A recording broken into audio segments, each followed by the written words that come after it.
Hi, I'm Dave Trull with the Trull Gallery, a custom furniture shop in St. Petersburg, Florida. And I'm going to talk to you today about router table basics. Router tables, like most things in a shop, can either be commercially made or made by you in your shop. I happen to have two router tables that I've built into outfeed tables so that they don't require any extra floor space. And this is one of my tables here. Consists of a plate and a removable throat. And the removable throat allows me to use smaller or larger bits, in this case up to about 3 3/4 inches in diameter. I actually have a few other things on my table that I have added over the years. The fence, again, a shop-made fence. I have parallel faces, fully adjustable, they slide in and out. I also have a dust port on the back that I can hook my shop back up to. And as you can see, I've got a fingerboard also to help hold the stock down. My most recent addition is the T-tracks. In this case, I've got tracks coming along the front for use with my miter gauge, and the two parallel tracks along the side where I can lock my fence down with some T-track hardware.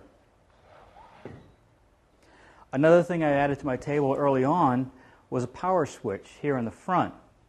I have an electrical outlet under the table that I can plug both my router and my shop back on with.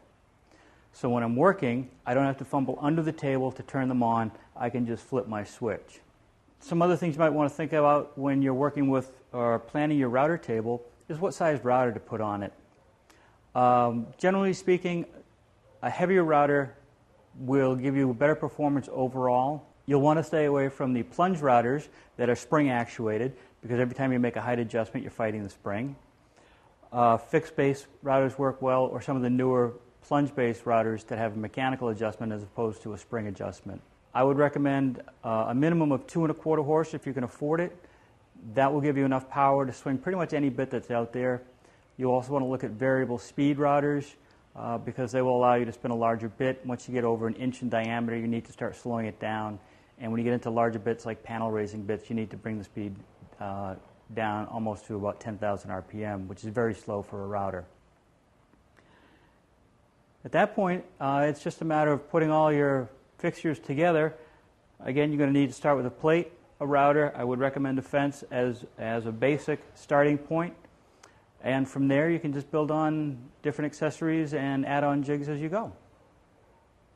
That's a little bit about router table basics. I'm Dave Trull with the Trull Gallery, the fine art of furniture making.